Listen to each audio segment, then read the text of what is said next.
Hey friends, Rick Lee James here, inviting you to join me over at rickleejames.substack.com. Substack is a great new free platform that helps me connect directly with all of you who listen to my music and podcast. All you have to do is subscribe with your email address, and that's it. It's easy to use and we can interact right away. So go to rickleejames.substack.com for some inspiration in your inbox.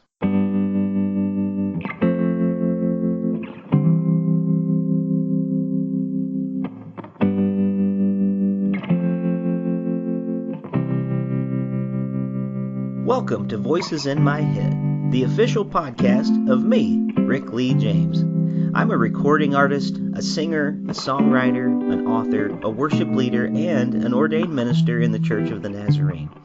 The Voices in My Head podcast is where I discuss music, movies, books, pop culture, theology, and more with friends, colleagues, and sometimes just by myself. Now make sure to let me know what you think of today's episode by leaving me a review on iTunes or by tweeting at me at Rick Lee James on Twitter. And please join my mailing list at rickleejames.com where you can receive an email every time a new episode is released. And by the way, in case you're interested in a daily dose of kindness and encouragement beyond this podcast, I also run the Twitter account at Mr. Rogers Say, where I post daily quotes from Fred Rogers, one of the voices in my head. Well, I guess that's it for the intro, so sit back, relax, and listen to the latest episode of Voices in My Head.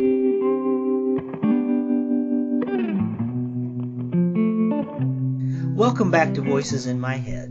As always, I'm your host, Rick Lee James, and I'm so glad that you are here with us for another great conversation today. With the battle against a worldwide pandemic, divisions over race and equality, and a country that teeters on the political edge, the current culture can feel overwhelming. How do we let go of fear, rediscover hope, and find the courage to believe in better things? Well, throughout her life as an intrepid world traveler, Kristina Hurrell has been exploring the globe on a quest to discover extraordinary scenic destinations and ancient cultures that offer both adventure and renewal. In her new memoir, Captivated, An Adventure in Faith, former high-fashion model and actress Kristina Hurrell takes readers on her harrowing journey through the harsh and isolated wilderness of the Sahara Desert. A story of adventure and resilience, faith and miracles, and ultimately of revelation and transformation, Captivated encourages readers to release their fear and live with strength, courage, and confidence. Kristina Hurrell, welcome to Voices in My Head. Oh, thank you. I'm thrilled to talk to you about my story. Well, I am thrilled to have you here with me today on the podcast. I want to say, first of all, congratulations on your new book. I really enjoyed reading it. You have done so much with your life, and it really is hard to know where to begin. You have acted in commercials. You were in a stage production of The Great White Hope. You were on Saturday Night Live. You acted in the movie The Goodbye Girl. And I wouldn't even say those are the most exciting parts of your story. So let's go back and start with your early years. I wonder if you could tell us a little bit about growing up in England and your family there. Well, interesting story, interesting beginning for my life because my parents were wonderful people. They planted in us 5 children the essential seeds of good character and integrity. But my passions, my first passion really started, it was around the age of 7. I was walking in the woods with my parents and I felt the presence of Jesus. I mean, I felt him so strongly and I just felt like he was in me and that I would be his ambassador. Now, this is amazing. I remember telling my grandmother about this and of course, she was talking to us a lot about faith and giving us little crosses and Bibles and things. And so that was my first passion, and that has stayed with me for my whole life. My second passion was my father would ask us geography questions at the dinner table, and he would usually start off with looking around the world, look at the seas that border the continents, of the mountains, the rivers, the history of, and being the oldest daughter, the first child, I was wanted to have the right questions, the answers to the questions, and so I had a large atlas world map pinned to my bedroom wall. And in doing so, I imagined myself traveling through each region while taking photographs and learning of the culture and history. So, and then, of course, my other passion, well, it was my athletic ability. I was always a pretty strong runner and certainly a hiker. And I represented my school and county in track and field. So there were three parts of me that were sort of burning to sort of stretch out into life with, Curiosity to travel the world, being strong and courageous inside myself with the Lord, and also being fit and healthy. So that was the first part of me. Very good, very good, and that's a wonderful part for sure. So how did you first become a model then, and what was it about that opportunity that drew you to pursue a career in the field of modeling? Yes. Well, it was a stretch because, but I was ready. I actually inherited my mother's strong character. And with a house full of children, I felt it was time to hone my independent spirit.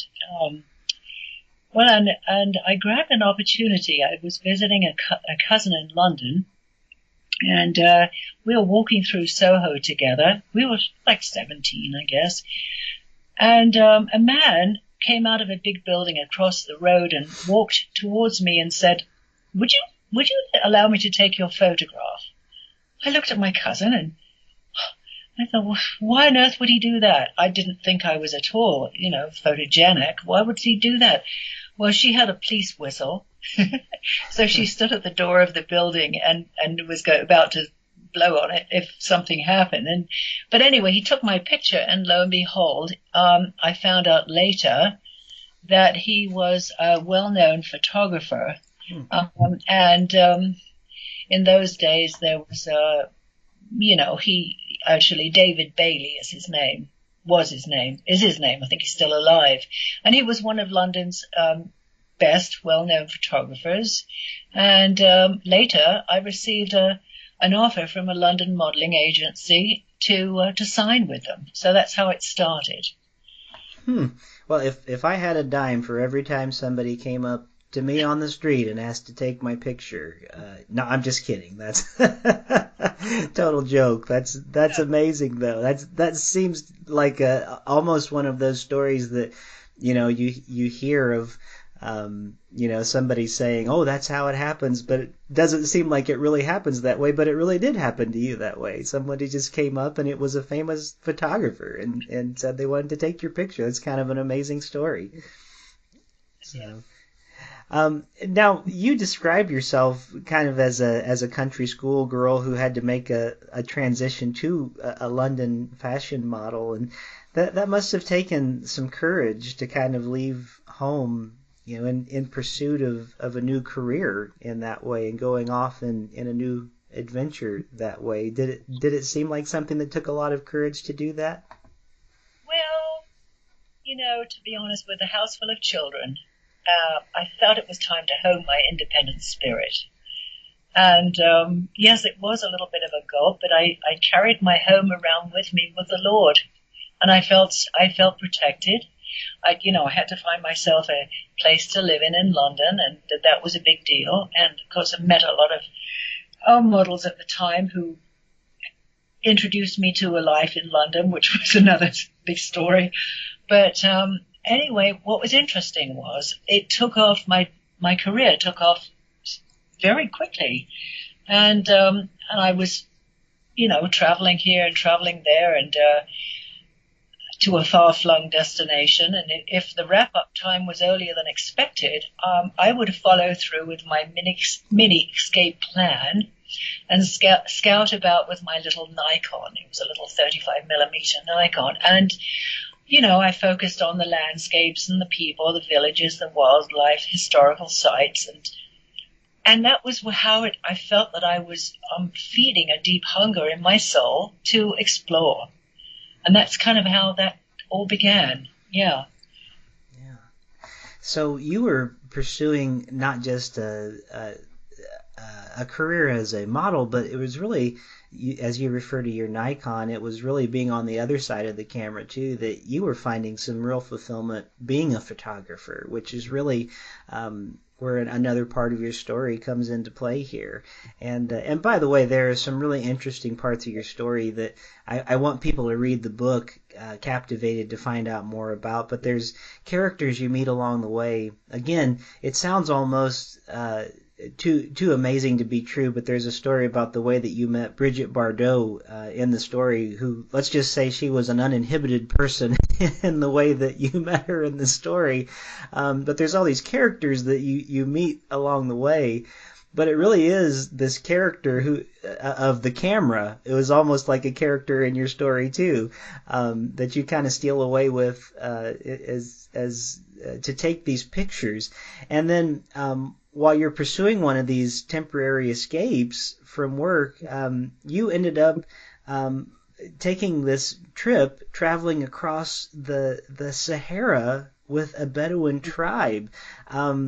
Describe that to us. How did this all happen, where you made this sort of temporary escape across the Sahara with a Bedouin tribe?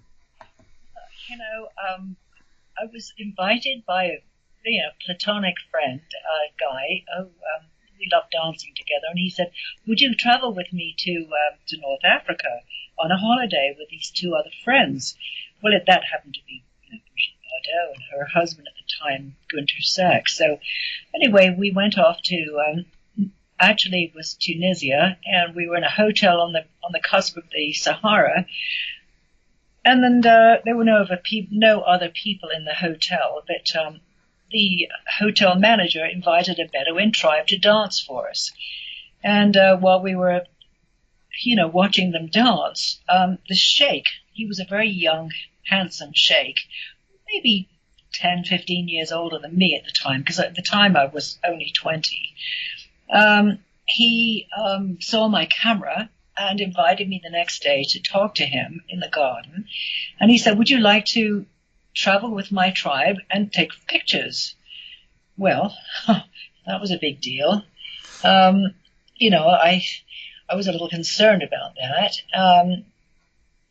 Thought about it for a while, prayed about it quite a bit, and then I called a girlfriend in Paris who is her name was Bernadette. She's an attaché de presse person working for Dior, and she covered many of our modeling shoots. And I said, what do you think about this? And she said, "Well, I think it will be wonderful if you do go with them." She said, "And I will call National Geographic and to see if they will accept your pictures."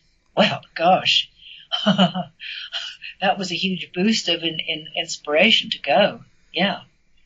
So that was that part. Yeah. Wow, what a dream. That seems amazing that you would be able to work for National Geographic, which especially at that time, I mean, they're even now they are the place for nature photography, and even now I think they probably would be the name for movies about nature. But I can't imagine the honor it must have even been back then to think that you would be working for them and taking photographs. So, but even now, it must have seemed like a bit of a scary thing to do as well. Did you have some reservations about leaving the safety of the hotel and going off into the Sahara, not knowing where you were going? I did have reservations, and I definitely prayed about it a lot. And actually, one other part, as I asked Bernadette, my friend in Paris, I said, "Look, can we have something that will sort of establish, a protection for me?" And she said, "Well, if I have my office in Paris, call the manager of the hotel and the rope in the sheikh who's invited you, and tell them that they have to sign an agreement that you'll be protected if you go." Well, that certainly helped. So I knew it was, the thing is, I was inspired to celebrate to celebrate my life for an uplifted purpose.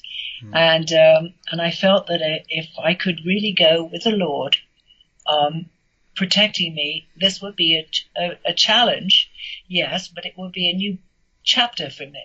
So that was that part. Yeah. Yeah. You must be an incredibly brave person. That's all I can think of, because I'm not sure many of us would have attempted this. So you were convinced to do this. They signed the contract, and you took off on this journey, and you accepted the sheik's invitation. And one part that I'd love for you to talk to us a little bit about is you had to disguise yourself on this journey.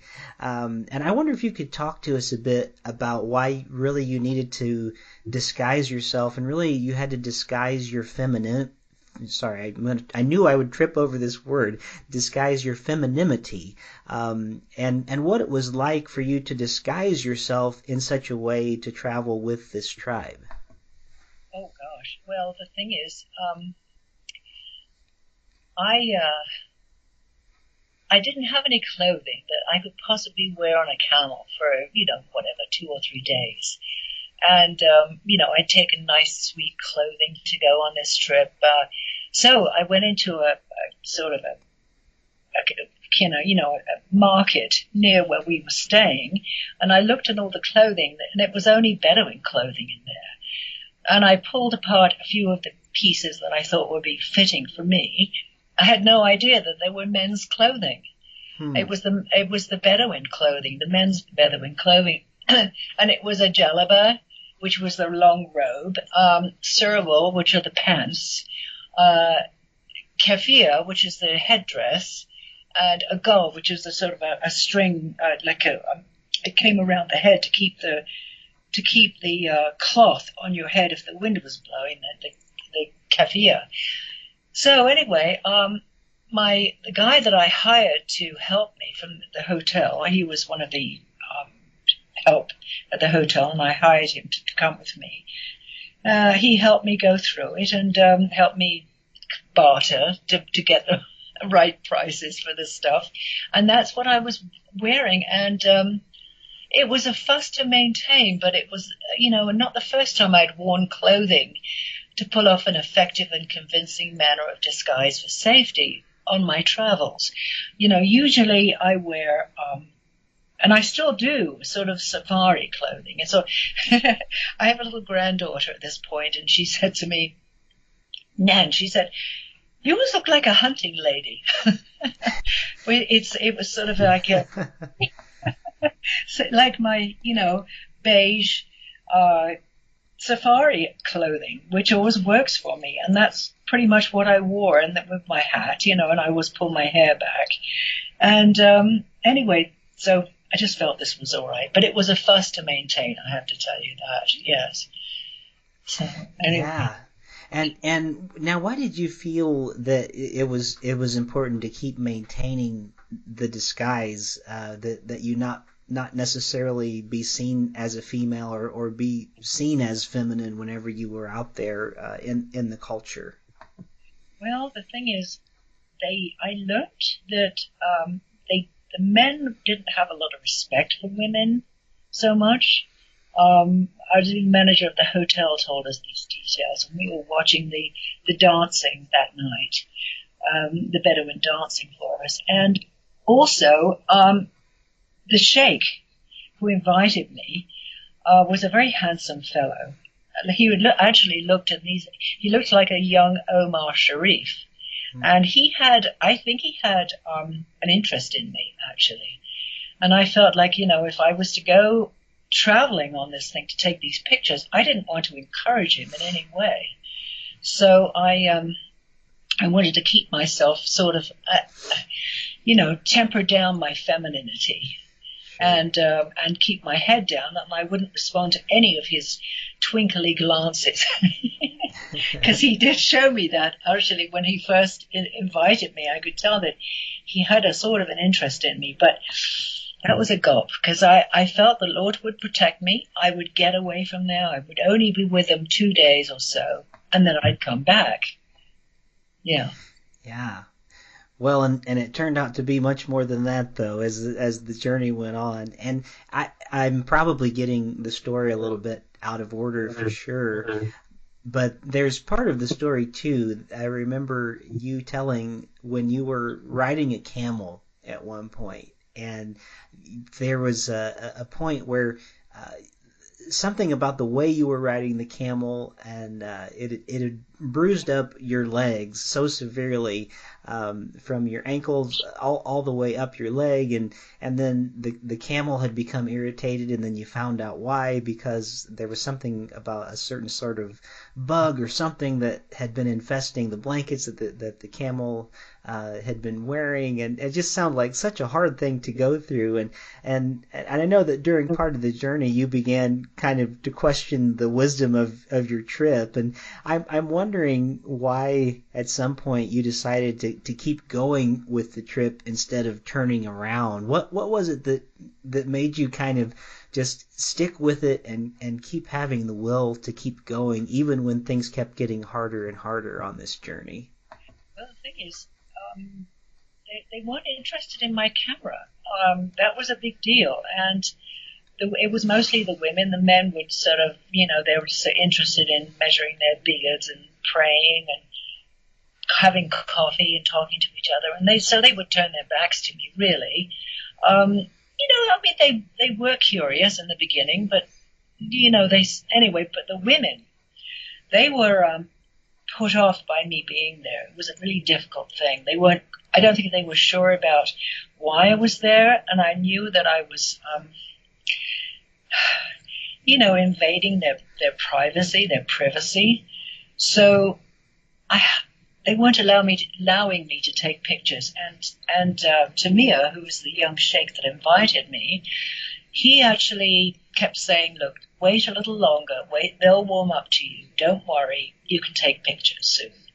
And I thought, well, after all this, I'm there for all this time and effort, and I haven't really taken anything worthwhile. Yes, I tried to sneak one from the inside of my tent, but they weren't sharp enough for National Geographic to accept. So that's why I kept on trying to stay a little bit longer. Yes. So it just seemed like one hardship after another that you just kept encountering, and when you finally did reach your destination, you encountered much more than you really ever expected once you got there. What were some of the things that happened to you when you got there that led up to the point where you finally felt like, okay, I've got to escape? Actually, because there was a time when you finally decided, okay, it is time to leave. I'm going to have to leave. Can you describe some of the things that led up to that point? Right. Well, the thing is, I was going and going, and first of all, Tamir kept saying, "Look, we're going to the next place," and then he said, "We're going to see my father." He said, "And I can tell you for sure, you can take any pictures you want there. That for sure, it'll be available for you." Well, there was a lot of things up until then. I was forced to climb a palm tree. That was really, really hard. Oh my God. That sounds amazingly hard. I can't imagine. Yes, it was really hard. And, he said, "Look, do it. Climb the palm tree, and then they'll warm up to you. They'll accept you."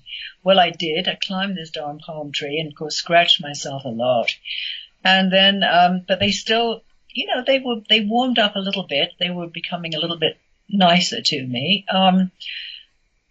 But still they would turn away from my camera. And there was a point where we were on the last sort of leg towards Tamir's father's camp, when I was sitting there with this gorgeous, gorgeous evening. It was one of the evenings that I remember so well.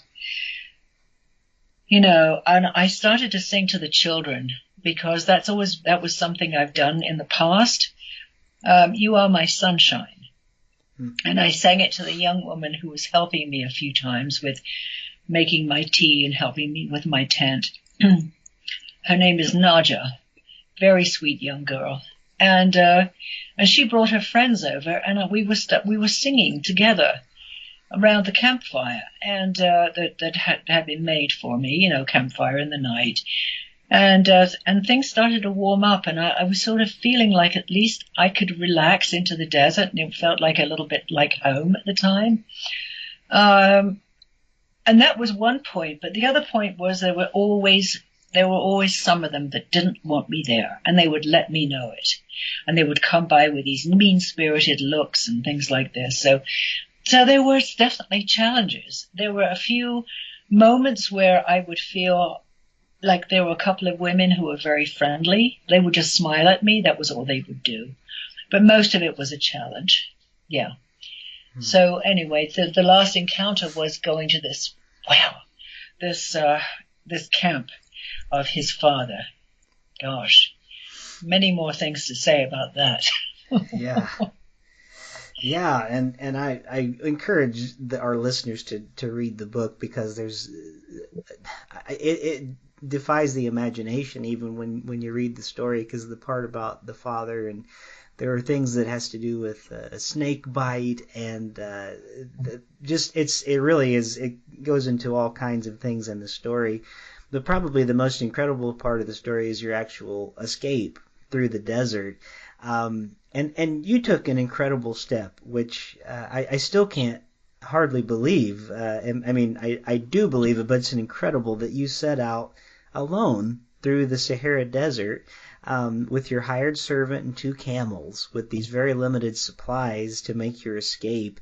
You left behind your confiscated camera equipment. You didn't even have your camera anymore, which really was what you were going to have for the National Geographic assignment. You didn't have your compass. How in the world did you find the courage to face the desert? And by the time you got out of the desert, you were sick. Tell us a little bit about that, because it's really amazing that you even made it out and are here with us today. That's just the story is amazing, and I really encourage people to read it. But whatever you would like to tell us about it without spoiling too much of the story, we'd love to hear it. Well, I definitely would, yes.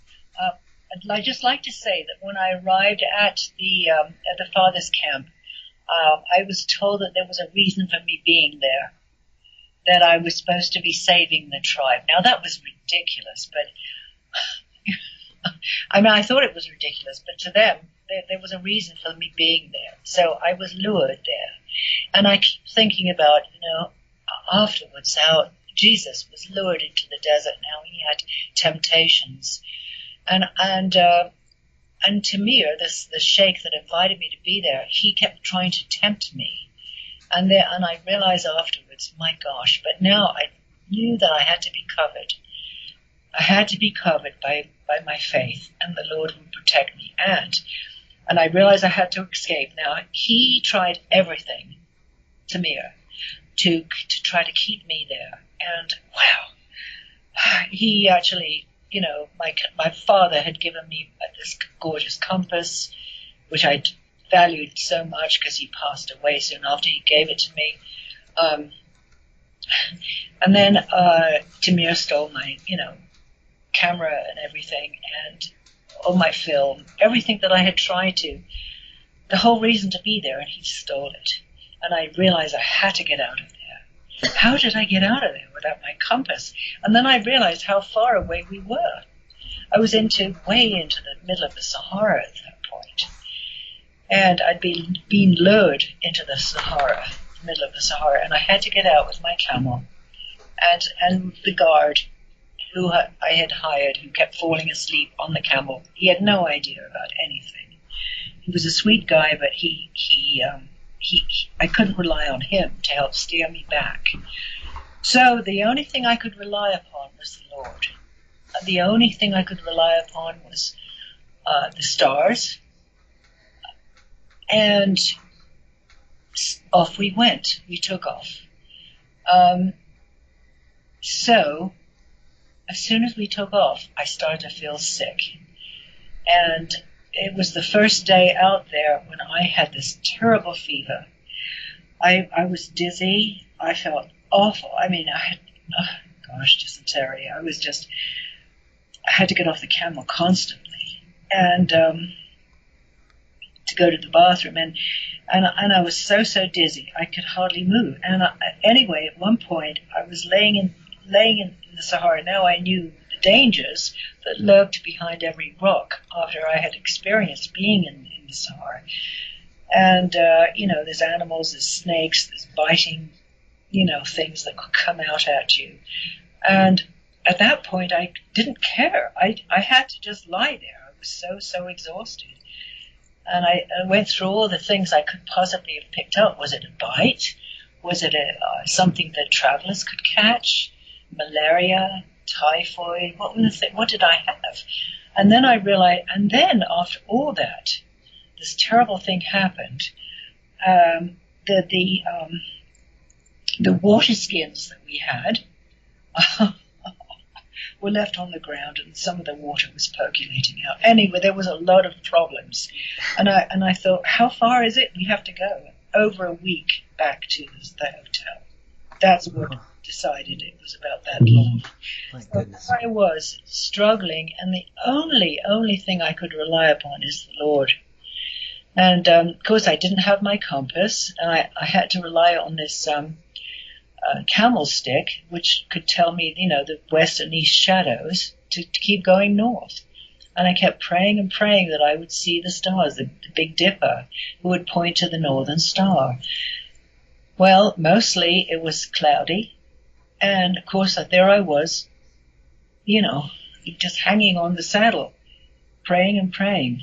So that was when, honestly and truthfully, the point, if you could boil down the whole story into a room, and that is the point of my story of how I was protected. I really, really felt, no question about it, heard the voice of God, music in the Sahara. This is amazing, because when the wind blows, it was like I could feel this music.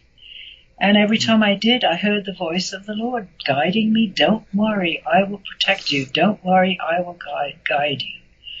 And so that was, I kept on going day after day after day, exhausted, with no water, hardly any water left. And that just bolstered my tenacity, my strength, my courage, my confidence to keep going. And this is the point of my story, really and truly. Trust in the Lord, and He will be there with you. I mean, this has been a big one for me ever since, So, wow. Yeah. That it really is an amazing story. And I just think of the way that you tell that part of your story now, and the way that you tell it in your book. And I think of so many times that the Lord will speak to people who are suffering, and the ways that so often we hear from the Lord in times of suffering that maybe we don't hear Him when things are going well, and maybe that we wouldn't hear from Him in times maybe we're not listening in the same ways. I don't know how it is, but it seems like C.S. Lewis had a quote about the Lord whispering in the good moments, but He shouts in our pain.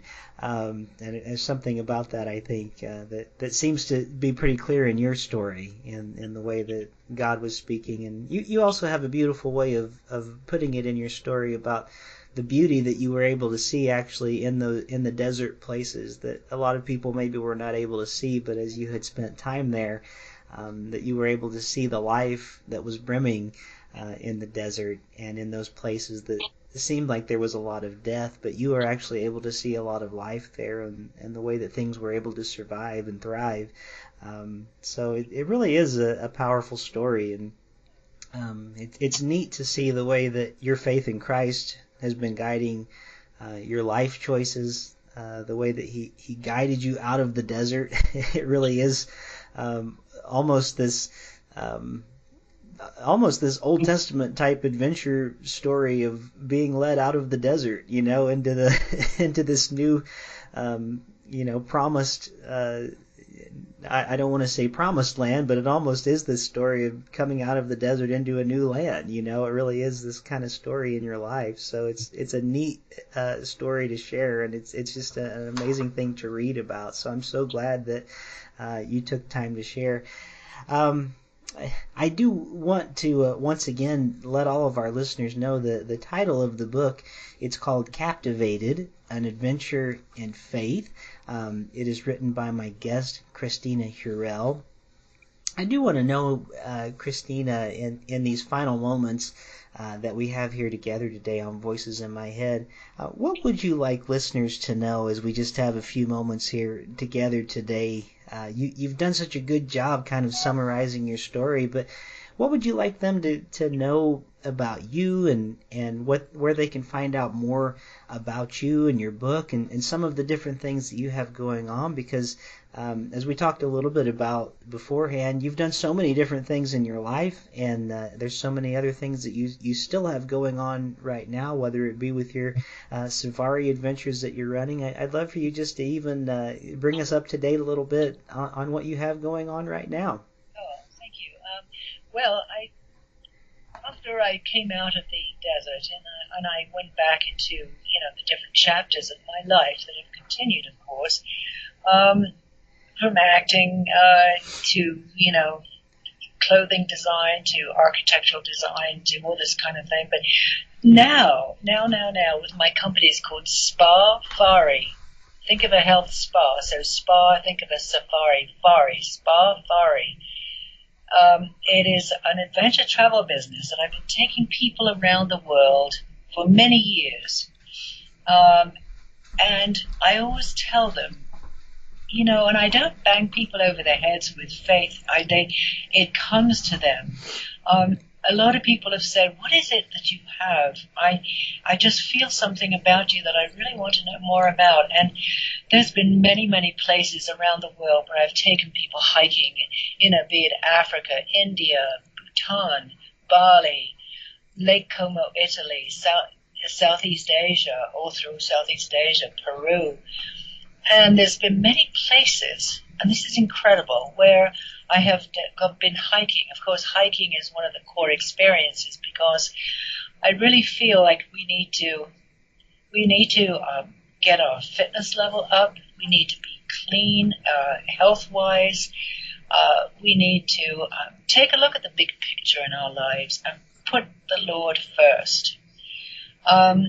And I just say, look, have faith, open your heart. You have nothing to lose. Nothing to lose in opening your heart and letting Christ in, letting the Lord in. He will guide you, protect you, direct you, fill you with peace, and help you. And, and have your body be as healthy as it can, because that's your earth suit to walk the earth and have it be as healthy and as fit and as peaceful and as loving and as compassionate as you can have it be. And after so many days with me on my trips, I offer people my talk. And again, I'm very discerning about who wants to hear about the Lord. But honestly, over the years, so many people have opened their hearts and let Christ in. So many people. Even my Jewish clients. I keep it because I've always said, Jesus was born a Jewish person. He's a Jew, and I have many friends who are Jewish who have who just let God in, and it's God, Jesus, the Holy Spirit, and I just feel if this is my purpose, and I am an ambassador that I hope we should all intend to be.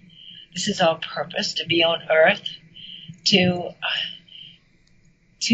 give people an incredible opportunity to embrace the empowering presence of the Lord. And I wrote my story because I feel it's a parallel between a walk in the wilderness and today, where history is being made on the world scene, and through all the struggles and the people are going through. You don't have to have those. Just allow him in.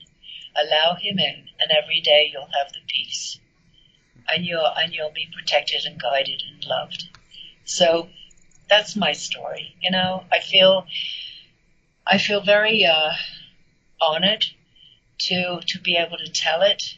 And I do stand strong in my faith that God's Son, Jesus Christ, the Jewish Messiah, came on earth to change the world with his messages of mercy, love, and forgiveness, to inspire and fortify believers to be faithful followers through the significance of his teachings, salvation, and eternal life.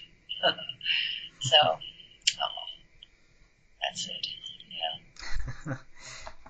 Well, Kristina, thank you so much. I so appreciate you sharing not only your book, but also being able to share your story today. Thank you for your message at the end of the show today. And I want all of our listeners to know that on our website for Voices in My Head podcast, we're going to have all of Kristina's links where you can find out more about her book and her website, and even more about her safari that she was able to tell us about at the end of the show today. She has so many great things, and we'll even have a link to her website at KristinaHurrell.com.